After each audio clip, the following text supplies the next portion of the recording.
Mama Colleen. Ako po si Trish, hindi ko tunay na pangalan, 18 years old. Laking probinsya po ako, Mama Colleen, pero may kamag-anak po ako sa Manila. Noon pa man, nais ko na makapunta ng Manila at ang pangarap na yon ay hindi na lang basta pangarap. Dahil isang araw, kinausap ako ng aking ina. Sabi niya sa akin na kung okay lang ba na kunin muna ako ng tiyahin ko na nasa Manila at siya na muna ang bahala na magpaaral daw sa akin. Hindi na rin daw kasi kaya nila mama at good thing nag-alok po ng tulong ang aming tiyahin. Siyempre, sino ba naman ako para hindi pumayag? Again, una, matagal ko nang pangarap ang mag-Maynila. Pangalawa, pangarap ko ring makapagtapos ng aking pag-aaral. At eto na yon, Mama Colleen. Abot kamay ko na. Isang pagkakataon na hindi ko dapat palampasin. Nakausap ko ang aking tiya sa video call at excited na rin siya umano na makasama ako. At dumating na nga po yung araw ng aking lipad. Malungkot man na pansamantala akong mawawalay sa aking pamilya, pero mas nangingibabaw ang excitement sa puso ko na aking nadarama. Mag-grade 11 na ako niyan, Mama Colleen. At sa aking pag-alis sa probinsya, ipinangako ko sa aking magulang na pagbubutihin ko ang aking pag-aaral at hindi bibiguin ang aking tiyahin na siyang nagtiwala at tutupad ng aking mga pangarap. May kaba sa puso ko sa unang pagtungtong ko sa eskwelahan na pinasukan ko. Pero isinantabi ko ang mga doubts ko. Pinagkuhanan ko ng lakas ang kagustuhan kong matupad ang mga pangarap ng mga magulang at tiyahin ko sa akin. Hindi naman naging mahirap dahil mababait po ang aking mga naging kaklase. At isa sa nakagaanan ko ng loob, si JR. Hindi niya tunay na pangalan. Lagi siyang naka-assist sa akin. At siya po ang unang tumutulong sa akin sa tuwing may mga bagay po ako na hindi maintindihan. Bilang transferee ako, syempre, nangangapa pa ako. But JR made me feel at home. At hindi niya pinaramdam sa akin ang pagiging probinsyana ko. Kakanood ko siguro ng teleserye ata to, Mama Colleen, sa probinsya. Na yung mga probinsyana na nakakaranas ng diskriminasyon sa Manila. Sabi ko nga sa sarili ko bago ako lumuwas ng Maynila, mararanasan ko rin kaya yun? O baka exage lang yung mga napapanood ko sa telebisyon? Pero ngayon ko napatunayan na wala naman sigurong ganon, Mama Colleen. So far, okay naman ang trato nila sa akin. Very well kami pa nga ang feels, Mama Colleen. Minsan nagtanong ako or nagtatanong din sila sa buhay ko sa probinsya. Curious kumbaga. Kaya minsan, para akong bangka sa klase na bida-bida sa tuwing recess namin. Si JR na din ang madalas nakasama ko sa mga group projects. Nagkakataon lang siguro pero nagpapasalamat ako kasi at least hindi na magiging mahirap para sa akin ito. Lumipas sa mga buwan, napapansin kong parang iba na o may kakaiba sa kilos ni JR. Masyado na siyang sweet sa akin. Sabi ko, normal pa ba to? Kaya isang araw, nagkaroon ako ng pagkakataon. Natanungin siya kung bakit parang ang sweet-sweet niya sa akin. na hindi naman niya ginagawa sa iba. At doon na po siya umamin sa akin. Gusto na kita, Trisha. Namula ako nung sinabi niya yun. Maya-maya pa ay tinanong niya ako kung pwede ba raw manligaw. Seryoso ka ba? Sabi ko. At sabi niya, mukha bang hindi? So sabi ko, okay lang naman. Mabait naman siya. Cool kasama. Walang araw na hindi niya ako napapasaya. Kaya sabi ko, sige. At simula noon, every after school, tinatanong niya ako kung saan ko daw gustong pumunta. Nandyan yung pupunta kami ng mall after school. Ililibre niya ako ng iba't ibang pagkain na gusto ko. Bibilhan niya ako ng kung ano-ano. Overwhelming is the right term kung susumahin lahat ng effort na ginagawa ni JR sa akin. Kaya naman Mama Colleen, hindi na naging mahirap sa akin na magdesisyon na ibigay sa kanya ang aking matamis na oo. Isang buwan, to be exact, ng kaniyang panliligaw. Naging kami na po ni JR. Mama Colleen, kaya naman hindi na po naging mahirap sa akin na magdesisyon na ibigay sa kanya ang aking matamis na oo. Again, 1 month to be exact ng kaniyang panliligaw. Sinagot ko na si JR. Mama Colleen, naging consistent si JR noong mga panahon na nanliligaw pa lamang siya. Walang mimpis ang pagiging sweet. As in, lahat ng gusto ko na ibibigay niya. Feeling ko nga, as a spoiled girlfriend na ako noon eh. Yun nga lamang, makalipas po ang ilang buwan ng aming relasyon, napapansin ko na po ang kaniyang unti-unti na pagbabago. Simula po nung maging kami. Dahil Mama Colleen, ginagawa niya po yung mga bagay na ayaw ko. Katulad ng pag-EML niya. Oh no! Hindi naman ako totally disagree, Mama Colleen, sa pag-EML niya eh. Kaya lamang po ay napapansin ko na halos nauubos yung oras niya kakalaro. Yung tipong may panahon na magkasama nga kaming dalawa, pero hawak naman niya yung cellphone niya, naglalaro. Minsan naiinis ako na sana hindi na lang kami nagkita, total hindi naman niya ako kinakausap. Ang hawak niya, yung attention niya, nasa ML lamang. Oh no! Nakakantampo lang, Mama Colleen, kasi noong mga panahon na nanliligaw siya, okay naman siya eh.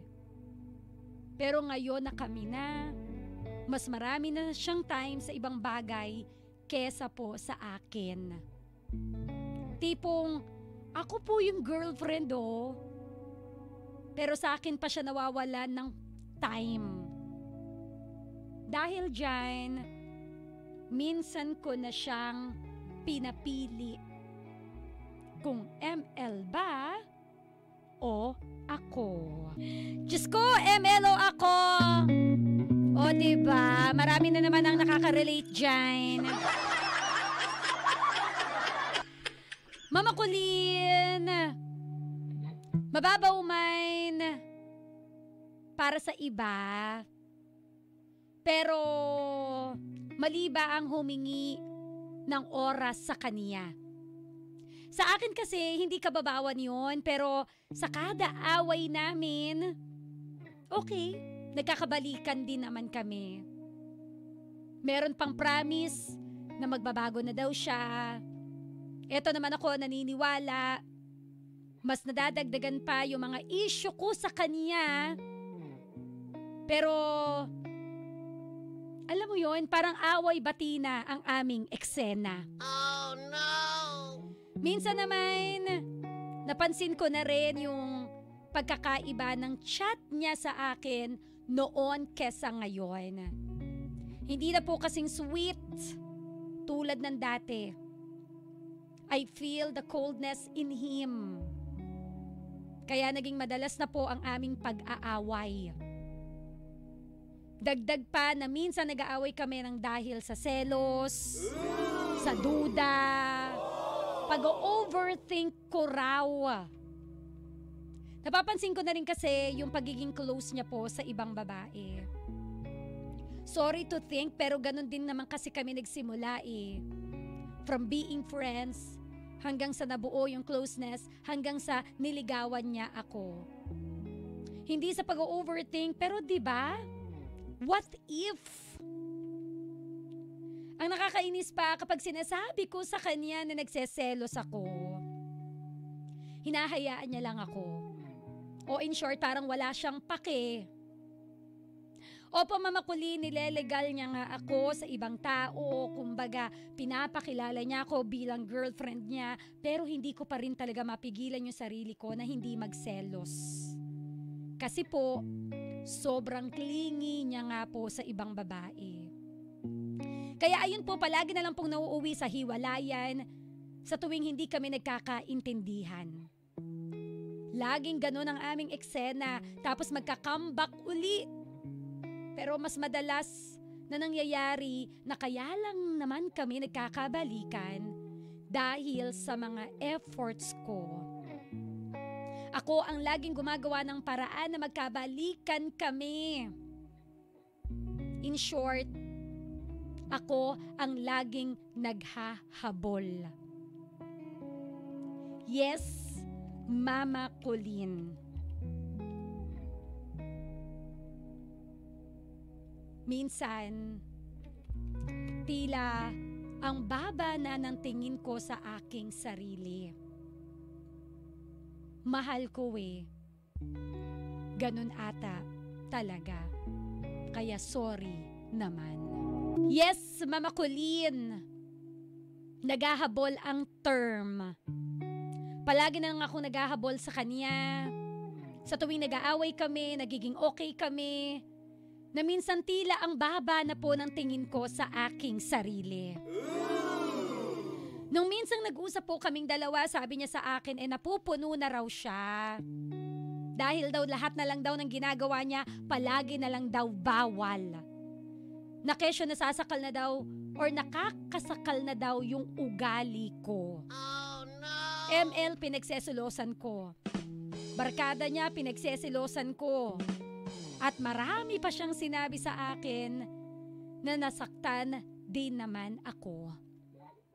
Mama Kulin, hindi ko first boyfriend si JR. Pero kasi sa kanya ko naramdaman yung feeling na ang hirap mag-move on. Alam mo yung very okay siya sa pamilya ko. Kilala na rin kami as a couple sa school. Yung tipong bukang bibig na siya ng aming mga guro. Parang automatic na nakadikit na ang pangalan niya sa akin. Kapag may Trisha, dapat laging may JR. Parang love team. Kung may Kat, dapat may Daniel. Kapag may Bell, dapat may Don. Parang ganung level, Mama Kulin. Gusto ko mag-let go, pero paano? Kung palagi ko naman siyang nakikita, hindi lang sa eskwelahan, kundi sa mismong classroom. Dahil classmate ko nga po siya. Maraming beses ko siyang binigyan ng chance para magbago, pero wala po talaga eh. Ano po ba ang gagawin ko? Kasi po, Lagi naman niyang sinasabi sa akin na mahal niya raw ako. Tapos po, kapag bumalik ako, nag-comeback kami, nandiyan na naman, nababaliwalain na naman niya ako. Kapag chinachat ko po siya, ini-ignore niya po naman lagi. Pilit ko po siyang tinatanggap. Kahit po nagmumukha na akong uhaw sa atensyon niya. Alam kong may mali, pero hindi ko alam kung paano bumitiw. Oh no! Mama Colleen, sa kabila po ng pagbo-boyfriend ko, hindi naman po naapektuhan ang pag-aaral ko. Kung tutuusin po, nasa honor list pa rin naman po ako. Pero kasi, ang galing ko sa school, pero parang ang bobo-bobo ko naman sa pag-ibig. Oh no! Mama Colleen, tanong ko lang, ipagpapatuloy ko pa ba ang meron sa aming dalawa o kailangan ko na siyang bitawan na? Muli, ako po si Trisha at ito ang aking kwento dito sa Heart to Hearts with Mama Colleen.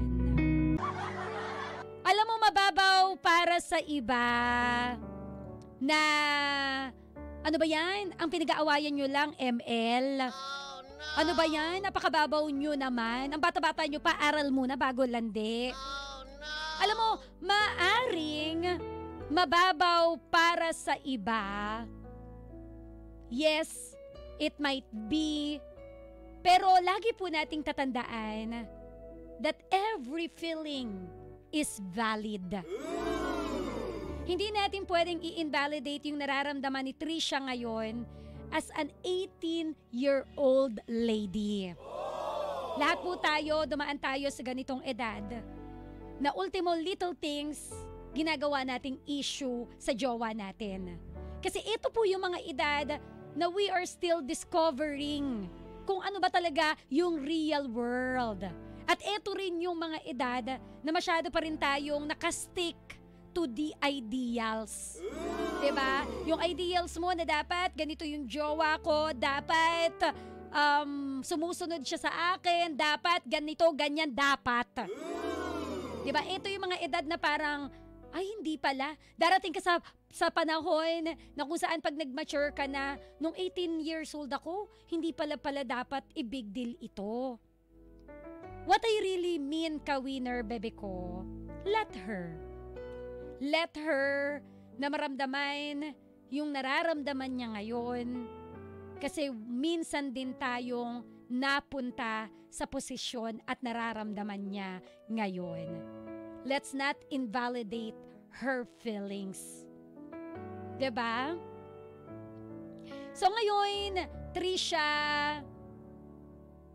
ang gusto ko lang sabihin sa'yo, na kung hindi ka okay sa trato ng isang tao na inaasahan mo, kung ayaw mo na ganyan siya, bakit mo nga naman ipipilit?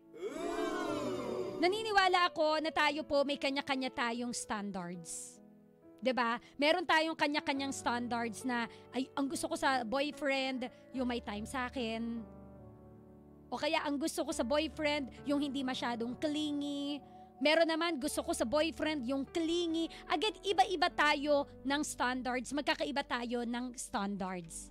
Hindi po natin pwedeng idikta rin kay Trisha na Trisha, wag ka naman ganyan. Dapat ganito, dapat ganyan. Yun ang standards niya eh. 'Di ba? Yun yung gusto niya eh. So kung hindi ka okay sa ugali na meron si JR ngayon, kung lagi na lang issue para sa'yo yung paglalaro niya ng ML, yung pagkakaroon niya ng time sa boyfriend niya, sa barkada niya, yung pagiging close niya sa ibang babae na baka mamaya wala naman pala talagang ibig sabihin para sa kanya pero ikaw selosa ka, Oh no! diba? Pwede makipaghiwalay ka na. Kasi ang nangyayari ngayon, baka mamaya hindi naman talaga si JR yung toxic, kundi ikaw na. Oh no! Kasi nga, yung standards mo, hindi niya nasusunod. 'Di ba? Alam mo, sa pag-ibig naman kasi talaga, hindi naman yan parang dapat may under sa relasyon. Kunwari, yung lalaki dapat maging under ka kay girlfriend, kay misis. Hindi dapat yung under desaya na sinasabi nila. 'Di ba? Dapat ang meron sa inyong dalawa, understanding, uunawain ninyo ano yung differences ninyong dalawa. And to make it successful, you will work on those differences. But again, kung hindi mo talaga kayang tanggapin yung pagkakaiba niya sa standards na gusto mo, hindi mo kayang tanggapin yung ugali na meron siya, ganun naman talaga siguro siya noon pa. Baka hindi talaga siya ang meant for you. So bakit mo nga naman ipipilit? Lumalabas ka tuloy na ang term mo, uhaw, sa pagmamahal niya. Oh no! Hindi mo kailangang maging uhaw, hindi mo kailangang maghabol ng maghabol. Kasi again, hindi mo rin kailangan baguhin ang isang tao according lamang sa gusto mo. You should understand na para mag-work ang isang relasyon, kailangan mong intindihin na magkaiba talaga kayong tao. Now, if he is willing na mag-align doon sa gusto mong mangyari, if he is willing na sumunod sa standards na gusto mo para sa relasyon ninyong dalawa, then baka siya na nga. Pero kung ayaw niya, at nagiging conflict lang ito, at nagiging toxic ka na ng wala sa oras, nagiging masama na ang tingin niya sa'yo, nagiging sira ang pagkatao mo, yung personality mo, again, let go. Okay? Malinaw ba, bebe ko? Diba?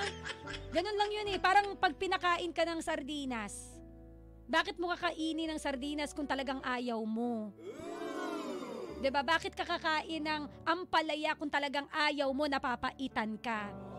Ganun lang din sa buhay. Wala po yung pinagkaiba sa relasyon, wala yung pinagkaiba sa mga pinapasok nating desisyon sa buhay. Kung hindi, anong tawag doon? Kung hindi iuukol, sadyang hindi ito bubukol. Parang ganun lang yon, bebe ko. So let go. Ngayon, yung sinasabi mo na nahihirapan kang mag-move on because classmate mo siya, lagi mo siyang nakikita, hindi lang sa eskwelahan, kundi sa mismong classroom, just be professional. Learn the art of professionalism. Dedma. Kung bukang bibig sila ng mga teacher, ganun talaga sinanay nyo sila Sinanay nyo sila na lagi kayong magkasama noon. Let them be. In time, masasanay din sila na makita na hindi na kayo magkasama. Hanggang sila na rin ang kusang titigil sa kaka-mention na, uy, nasan si JR? Hanggang sila na mismo ang didistansya sa pagsabi o paghanap kung nasaan si JR.